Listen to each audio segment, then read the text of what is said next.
This is the Ecommerce Braintrust, a podcast about building momentum online for established consumer brands. Join our hosts and their expert guests for high-level conversations about e-commerce strategies, trends, and innovations. Access our Braintrust and boost your brand's e-commerce potential.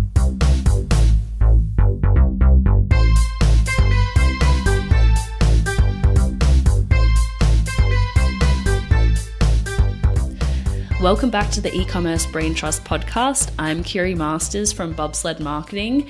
We're recording this episode on Thursday, March 7th, after a bit of a whirlwind week in the world of Amazon. On Monday, thousands of vendors didn't receive purchase orders from Amazon as expected. They come in like clockwork every Monday, and many vendors just didn't receive their POs.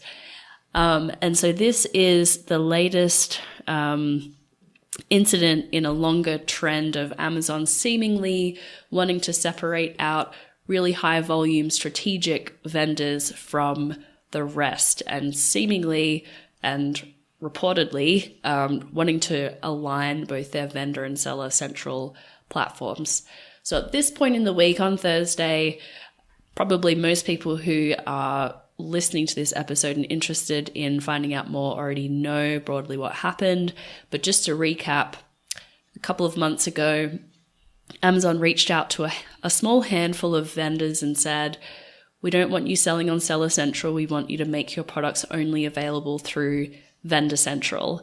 And those were high volume brands, very strategic to Amazon, brands that Amazon wanted to keep really, close, have a closely held relationship with. And a bunch of brands selling on Vendor Central didn't get that message and presumably could continue selling on Seller Central as they wished. Fast forward to last week, many vendors had their direct fulfillment capabilities shut down, and those are essentially drop shipping capabilities that some vendors have for larger items or some parts of their catalog. Those were suppressed. And then on Monday, POs didn't show up. So this sort of chain of events has led us to conclude that Amazon has a sort of priority list of vendors that they want to keep in this vendor relationship, and that this could be the first incident leading us towards many vendors being pushed onto Seller Central or onto some kind of merged platform that will align sellers and vendors together. So given all of that, there's lots of things that we don't know, but we wanted to get on the mic and talk about, if you're a vendor that's in this situation, what do you need to know about what to do next? And so my guest on the show today is someone who's extremely well qualified to talk about what to do next, and that's Armin Alispake, who's been on the show a number of times. Welcome back, Armin. Hi, Kiri. Good to be back. So Armin's been at Bobsled for a couple of years now, currently as a project manager, and your background, you've done a lot of work working with vendors and also with sellers. So I think that you understand both platforms really, really well, especially from an operational standpoint. Thank you. So let's jump right into it. Something that surprised me from interacting with some brands that were affected here who are vendors is that a lot of vendors had an assumption that Amazon makes more money from vendors than they do from marketplace sellers. And that really surprised me because I definitely have the opposite opinion that Amazon generally makes more money from sellers than they do from vendors. And I think that you and I both agree. Definitely. Are in agreement there. So why do you think Amazon would want more brands to be on a self-serve model like Seller Central?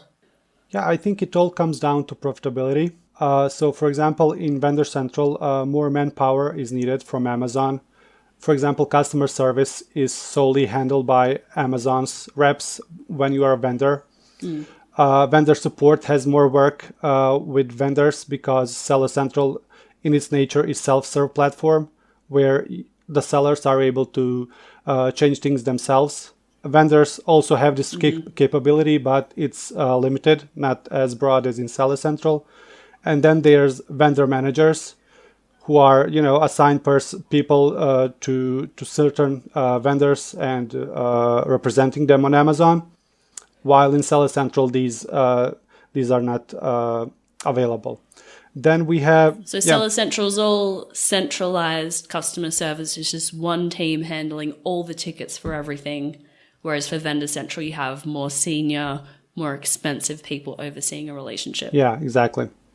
Then the warehouses. So for example, Seller Central users, they tend to care more about their inventory management, even more than Amazon's algorithm. Basically, sellers won't send thousands of units to Amazon without knowing they will sell them, because they have those storage fees. And so, you want to avoid those storage fees. While in Vendor Central, for example, if Amazon over orders and then they have all these units available, they cannot charge the storage fees to the vendor. Right. So basically, they are at a loss there. That's a really good point. And I think just to piggyback on that point, the other piece of this is with a vendor model, Amazon has to spend money to acquire all that inventory, and that's capital on their balance sheet that they have to tie up in purchasing inventory. So like you said, they ideally want to purchase just the right amount of inventory, but of course, Yeah. they can't predict. Inventory management's an art and a science, I think, and so they have the science part of it, but not necessarily the art piece of it. But that's another piece of it, is that they have to allocate lots of money to holding inventory, whereas with the marketplace they don't have to. It's the seller's inventory. Yeah, and they pay for it if they are having it stay at Amazon. So right. Yeah. Yep. Then we have hybrid accounts. So these accounts for brands that have both Seller Central and Vendor Central, they are basically creating double work for Amazon. And if they move them to one platform or the other, this will also save them some resources. Then we come to product margins. This is an important one. So in Vendor Central, Amazon relies on product cost and then the retail price difference in order to be profitable. And it basically is only profitable if they sell large volumes. While in Seller Central, every unit is profitable for them because they take those referral fees, fulfillment fees, storage fees, and all of it, it just sums up to a nice sum. While in Vendor Central, for example, we've seen a number of times, I've seen it personally, where Amazon pays for a product, let's say $10, and they sell it for $11 on Amazon at retail, because they are trying to compete with other third-party sellers that are already present on the product page. And this is the major thing, that Amazon is actually always trying to win the buy box. And I've even seen them selling at the price that matches the price they paid for the product. So basically zero margin, and they are still trying to sell at that price. Right. Yep. This change is also in line with the organizational structure changes they've had this year. So they made a shift from having 7 different legal entities to only one, which is now called Amazon.com Services Inc. And this has been effective from the beginning of January this year. That's an interesting point. And my understanding is also that both the vendor organization and the marketplace organization both now report up to one executive at Amazon. So all of those, the actual legal structure and the internal organizational structure seems to have changed pretty dramatically. Yeah, it seems like one tax number only for Amazon now. And lastly, it's just that some brands are better suited for self-serve model, and Amazon is aware of their limitations here. For example, brands can manage inventory for seasonal products much better than Amazon itself. They can coordinate inventory levels with promotions they have, for example, on social media, which Amazon is not aware of. And they also have those inside information on latest trends in their category. And all of this just makes some brands, much better if they are controlling everything around their business and not Amazon. That's a great point. And a big frustration for a lot of vendors is when they have a new product to launch or a new brand to launch, or they're going to be going out and spending big bucks on a marketing campaign or something like that.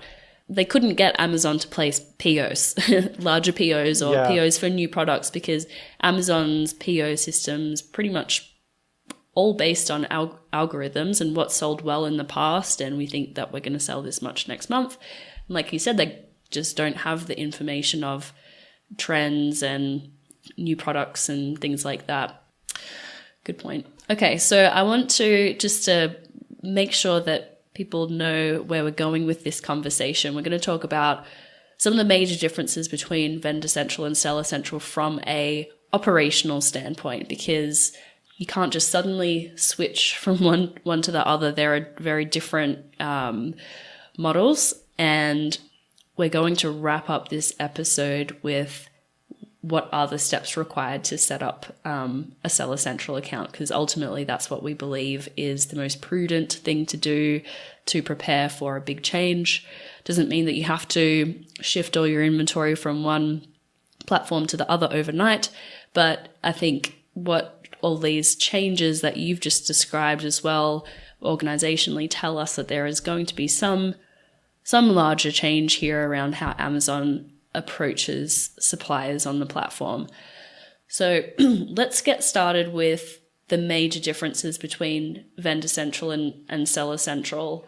From your perspective, having worked really deeply on the operational side of both of these platforms, what are the biggest differences that vendors are surprised by when they look at Seller Central? Yeah, so the biggest difference is that in Vendor Central, you're basically a supplier.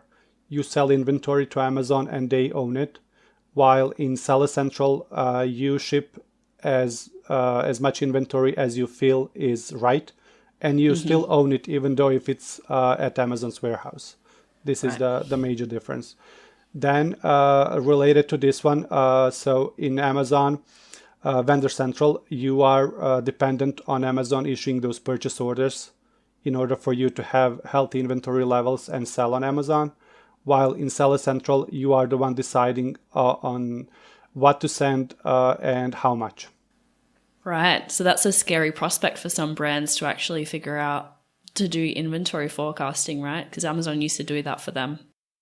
Yeah, but I actually see it as a huge advantage for Seller Central because this way you are the one in control.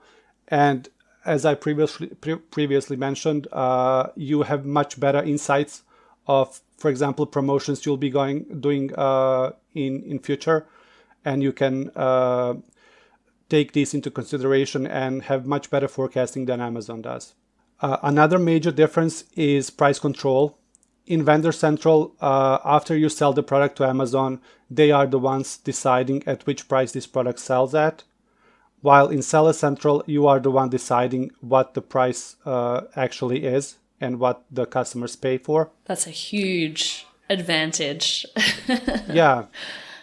Basically, this is how you can control your profit margins. While in Vendor Central, I've seen instances where both the vendor and Amazon are not satisfied how profitable they are. Because, a vendor is selling at a very low price, Amazon is selling at a low price again, and the margins are thin for both. The next difference is in reporting. Unless you have analytics premium in Vendor Central, you are lacking a lot of information that's already available in Seller Central. So Seller Central is much more robust, and it has a lot of details on a daily, weekly, monthly basis. You can see things like conversion rates, buy box percentages, page views, sessions, and things like that, all of which is not available in Vendor unless you are premium paid plan for reporting. And they seem to keep, we saw just a few weeks ago, they rolled out this brand analytics feature in Seller Central, which has actual keyword ranking and conversion data across all of Amazon. And that kind of shocked me when I saw that they had provided that level of data to sellers, which vendors previously had to pay a lot of money for or negotiate as part of their terms.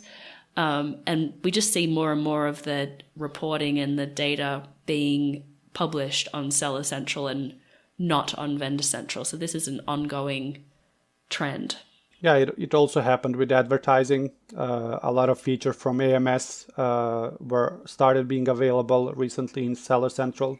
Yeah. And practically they are now almost identical. They are. And I know from our PPC team, they actually much prefer the reporting that comes out of Seller Central than that from AMS.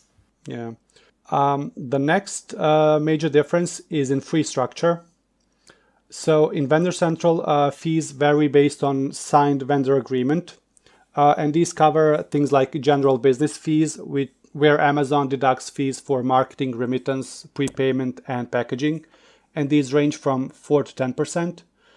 Then we have co-op fees, which are charged as a way for Amazon to recoup some of their operating costs.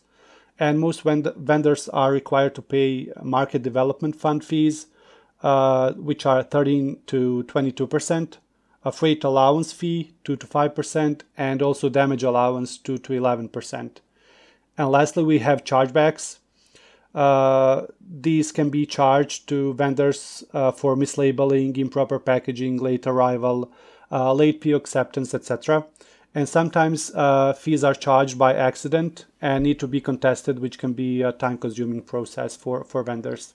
I was just going to say with the co-op fees, one of the frustrations from vendors is that they're paying the co-op fees but don't really get a great deal of visibility into what they're actually funding with that.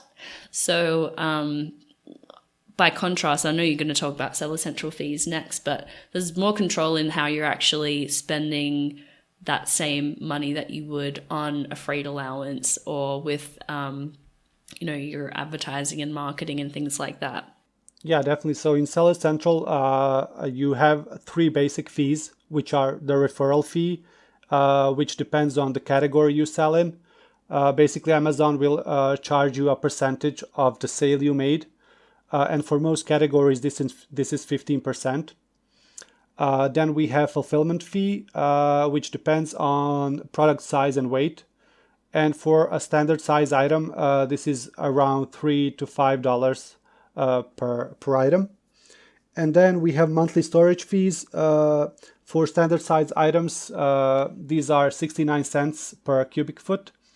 And this goes up a lot, $2.40 in Q4.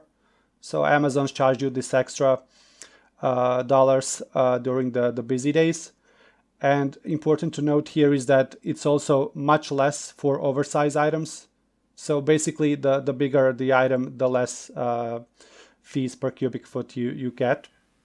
So this is one major difference, and it goes back to what you said towards the beginning of the show, is that with third-party sellers, they're much more incentivized to be really careful with their inventory that they ship in because they have to pay these fees, whereas with a PO from Amazon, it's kind of their problem if they over-ordered.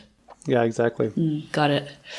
Okay, so like I alluded to before, if you're a vendor in this situation where Amazon stopped placing POs, and regardless of the different messages that Amazon's been communicating about why those POs didn't come through, I think if you want to err on the side of caution and think about what is the worst case scenario for you as a brand, is you spend a little bit of time thinking about what you need to do to set up an alternate channel on Amazon, and you don't use it. And so what we're going to talk about now is if you're investigating a Seller Central or Marketplace channel on Amazon as a backup in case you don't continue to get POs from Amazon, or as an alternate channel, here are the things that you need to do, and relatively speaking, the cost to actually put all these things together and bring your organization along on the journey of this is the difference between Seller Central and Vendor Central, and here's what we need to do.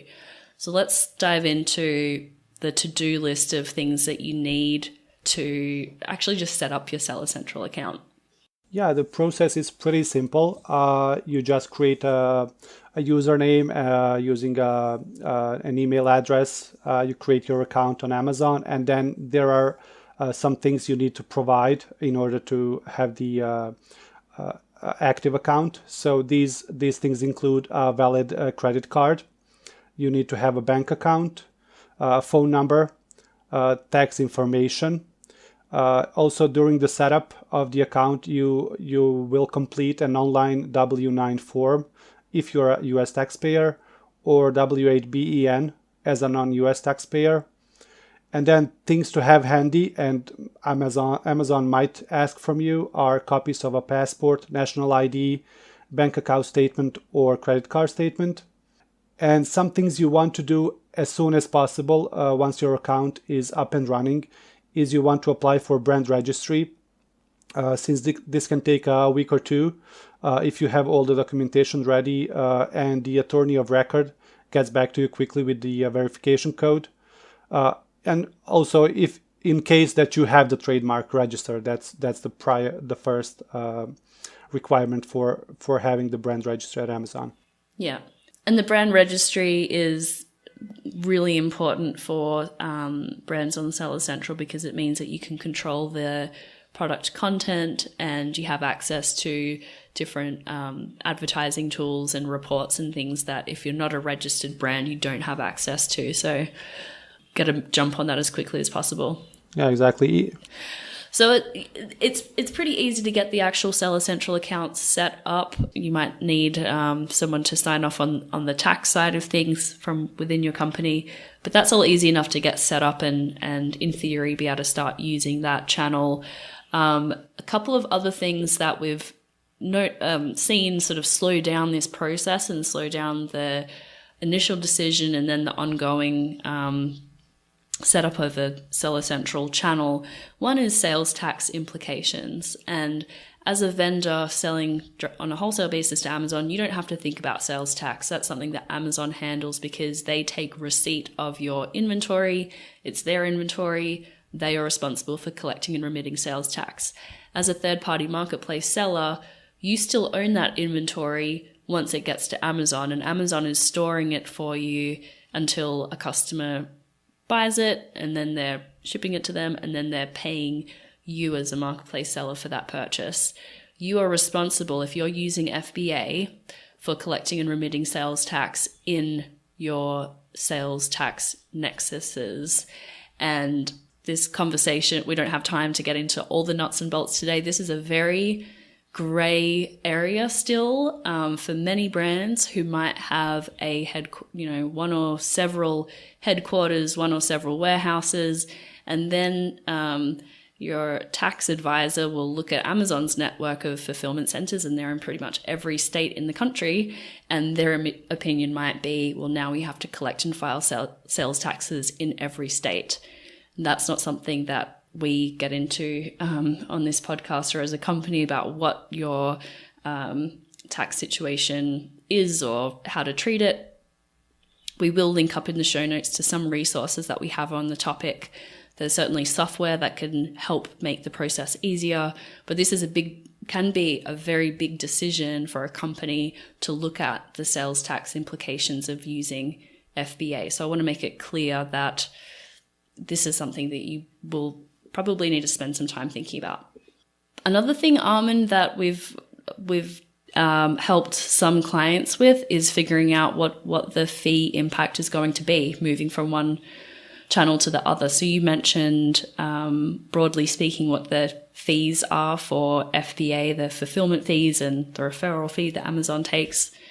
And in some cases, the current price point of the product or the dimensional weight might not make a whole lot of sense for FBA, right? That's a situation that we've seen with some brands that have moved from vendor to seller, is that the fees actually are a bit of a surprise for certain types of products. Yeah, basically around $10 is the minimum where you can have some healthy margins.